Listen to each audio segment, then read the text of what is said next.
Bienvenidos a este primer video tutorial correspondiente a la asignatura Estadística 2 que se imparte en el cuarto semestre de la carrera Comunicación Social en la Universidad Católica Andrés Bello. Les va a comentar el video el profesor Adelmo Fernández, quien imparte dicha materia en la mencionada escuela. Nuestra primera definición de esta materia tiene que ver con lo que se llama un experimento o experiencia aleatoria. Al efecto, consideramos un experimento como aleatorio si el resultado del mismo es impredecible, aun cuando ese experimento se haya realizado en ocasiones anteriores. Veamos algunos ejemplos que podrán aclarar la definición anterior. El más sencillo, el típico, el que contemplan la mayoría de los textos en su inicio, es el que corresponde al lanzamiento de una moneda. Además decir que este experimento es aleatorio, ya que aunque hayamos lanzado una moneda varias veces, siempre en el próximo lanzamiento es impredecible conocer su resultado. El estado del tiempo en un día futuro. Para nadie es un secreto que aunque existan predictores con relación a dicho fenómeno, esto no es 100% confiable, de manera tal que el estado del tiempo, por ejemplo, el día de mañana, es una experiencia aleatoria, ya que es impredecible. Similar al ejemplo anterior, y casi todo lo que tenga que ver con el tiempo, se refiere al hecho del tiempo de servicio, o el tiempo de uso, o la vida de un determinado electrodoméstico. Además decir que cuando uno compra una nevera, una cocina, una licuadora, etcétera, no sabe cuánto tiempo le va a durar dicho artículo, y en consecuencia esa experiencia de observar ese tiempo es una experiencia aleatoria. Supongamos que un investigador quiera averiguar cuántas personas van a acudir al cafetín del módulo 2 en un determinado lapso futuro. Por ejemplo, para la próxima semana él está interesado en saber cuántas personas van a acudir al cafetín del módulo 2. Bueno, es obvio que esto no se sabe con anticipación, ya que ese número es variable. En consecuencia, esa experiencia constituye una experiencia aleatoria. Toda experiencia aleatoria, aunque no se sepa de antemano cuál es su resultado, se le puede asignar un conjunto formado por todos los posibles resultados. A este conjunto llamamos espacio muestral y lo representamos por la letra griega omega mayúscula. Está de más decir pues que la obtención de este conjunto está relacionada con la conocimiento o la experticia que se tenga con respecto al determinado experimento. Veamos los siguientes ejemplos. En el lanzamiento de una moneda, obviamente no sabemos a priori cuál va a ser su resultado.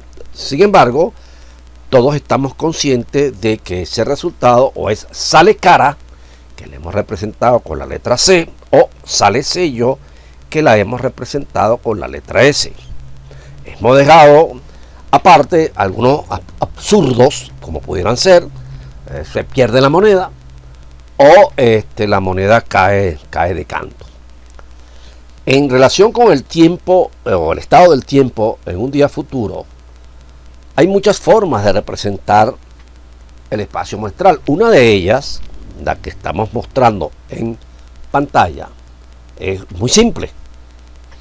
de acuerdo con cierta experticia, el investigador considera de que o el estado es lluvioso, doble L, o muy lluvioso, MLL, o ninguna de las dos estados anteriores. Ahora, claro, aquí hay un grado de subjetividad en el sentido de cuándo es lluvioso y cuándo es muy lluvioso. Bueno, se supone que se sabrá con ciencia cierta distinguir entre esos dos estados. Por otro lado, estamos observando que cualquier posible estado del tiempo está contemplado en el conjunto omega. Claro, al agregar ninguno de los anteriores, nos estamos curando en salud. Por otro lado, si el estado dado siempre tiene uno y un solo elemento que lo representa, y estas dos condiciones deben siempre caracterizar a un espacio muestral. Es decir, todo espacio muestral contiene a todos los posibles resultados. En consecuencia, si hay un resultado posible que no aparezca contemplado en dicho conjunto no será un espacio muestral.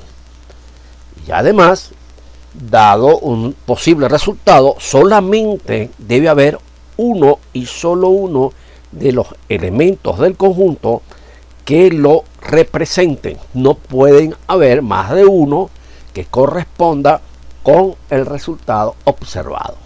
Eso se dirá pues más adelante, que los elementos que constituyen un espacio muestral forman una partición de los posibles resultados. Con relación al tiempo, y en general esto es básico con todo lo que tenga que ver con tiempo, ya que aunque usted no lo crea, uno no está en capacidad de saber qué le sigue a 5 segundos, ni qué le sigue a 2 horas. ¿Por qué? Porque es lo que se llama un tipo de variable que no es discreta, no varía de salto en salto, sino varía en un continuo. Y todo aquello que varía en un continuo, no se sabe cuál valor sigue o es posterior a otro valor dado. En consecuencia, el tiempo, que es una variable continua, para poderlo definir tenemos que dar un intervalo dentro del cual se sospeche que estará el mismo. Y por eso es que hemos usado esta notación. Corresponde a un intervalo cerrado porque incluye los extremos y el menor valor es 0. ¿Qué quiere decir eso? Que agarramos el aparato, lo enchufamos y se echó a perder. Prácticamente duró 0. Y duró 10, pero 10 ¿qué? Puede ser 10 horas, 10 segundos, 10 años. Hay que especificar entonces que el tiempo al cual hace referencia el espacio muestral es en años. De tal manera que 4,25, que es un elemento del espacio muestral, representa que el hecho de que el artículo duró 4 años más 0,25 años, que serían 3 meses. En consecuencia, 4,25 en años representa 4 años más 3 meses. En cuanto al número de personas que acuden al cafetín, es obvio que tiene que ser una cifra entera, pero es fácil ver que puede ser que no llegue ninguna persona en el lapso considerado. Puede que llegue 1, 2, pero ¿hasta dónde detenernos? Porque esto no puede ser infinito. Bueno, eso dependerá obviamente del lapso que habremos seleccionado para la medición. Si es, por ejemplo, media hora, a lo mejor podríamos detenernos en 50. Pero si es una semana, ya la cosa cambia, y mucho más si cambia en un año. De tal manera que este ejemplo ha contemplado 500 por poner un número, solamente con el hecho de indicar de que este conjunto tiene un tope superior, que dependerá pues obviamente del conocimiento que se tenga de la actividad de dicho cafetín y del lapso de medición. El próximo punto tiene que ver con un concepto muy importante, que es el concepto de suceso. matemáticamente, un suceso no es más que un subconjunto de un espacio muestral. Un suceso es un conjunto, pues, pero que está contenido en el espacio muestral. Veamos algunos ejemplos para aclarar el concepto de suceso. Y seguiremos con el ejemplo del lanzamiento de un dado corriente. Si este es el espacio muestral considerado, cualquier subconjunto de este conjunto se denominará suceso. Algunos son los siguientes. El suceso A, formado por el elemento 3, que es un subconjunto de omega, dado que 3, que pertenece a A, también pertenece a omega. El B, que está formado por los elementos 2, 4 y 6, también es un subconjunto de omega porque cualquier elemento de B también está en omega. Observe que A está formado por un solo elemento, mientras que B está formado por 3 elementos. Aquellos sucesos, como el A, que están formados por un solo elemento, lo vamos a llamar suceso elemental. Mientras que aquellos sucesos que están formados por más de un elemento, los llamaremos sucesos compuestos. El suceso compuesto C está formado por los elementos 1 y 3, que son elementos también del espacio muestral.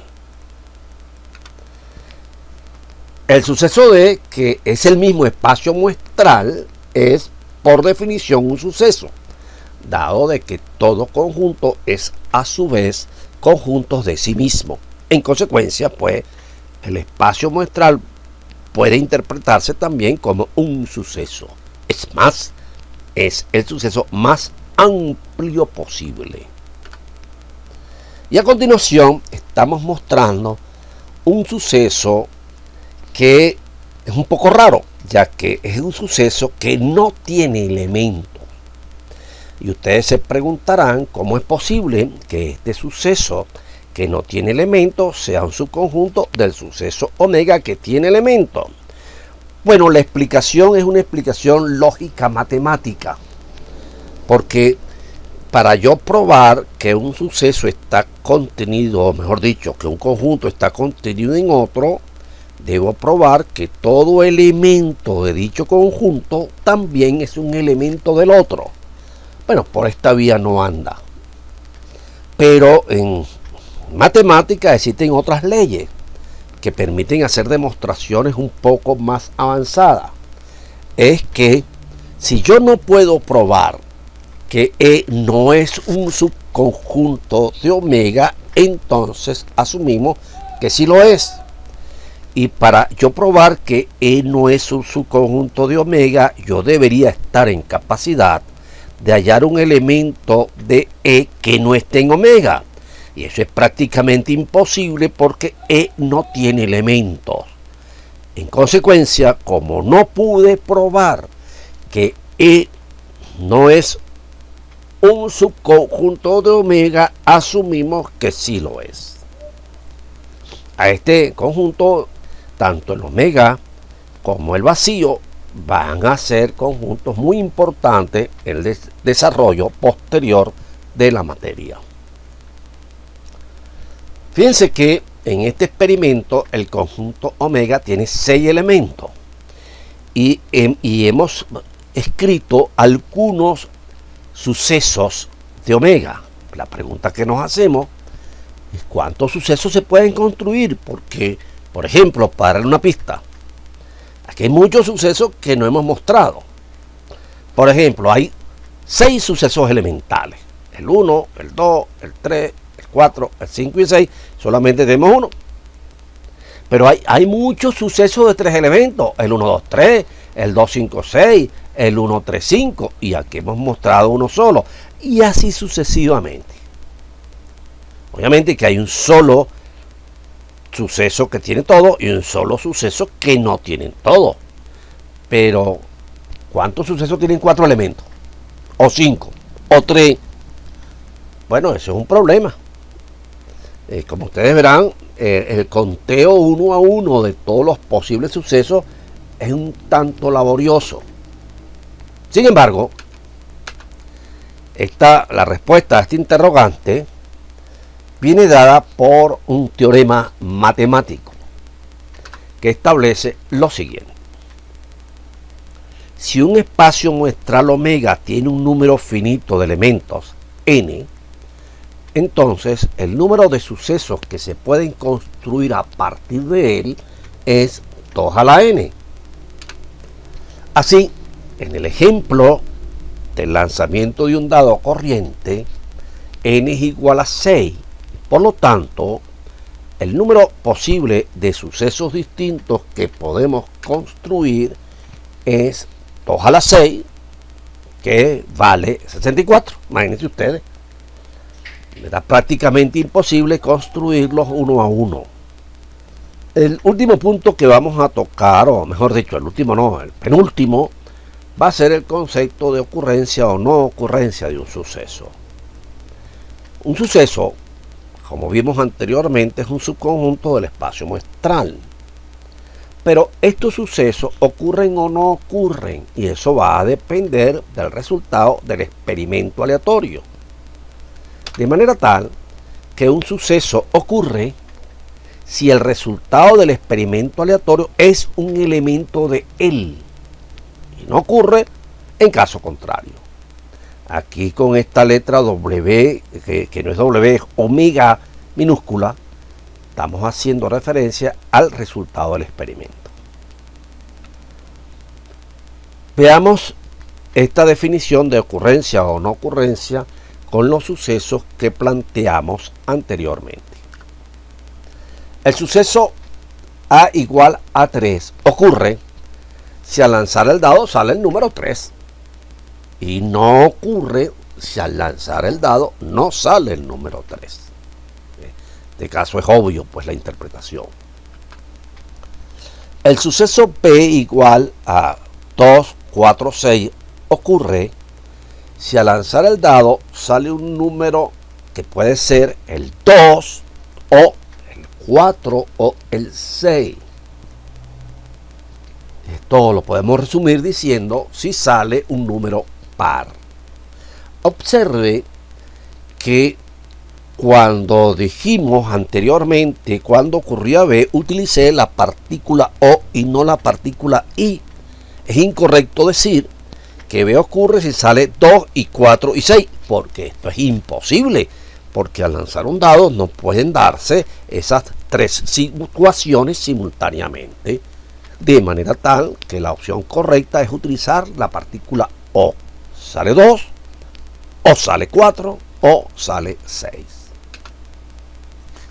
El suceso C ocurre si sale 1 o sale 3.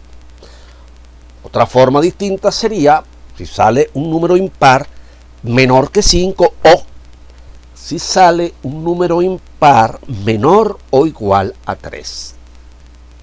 El suceso seguro, que así hemos denotado, omega, se deriva a que sea cual fuera el resultado del experimento, como va a ser un elemento de omega, él va a ocurrir seguramente. Y en consecuencia de ahí se deriva el nombre de suceso seguro. En contraposición al suceso seguro tenemos el suceso E, que era el conjunto vacío, que no tenía elemento.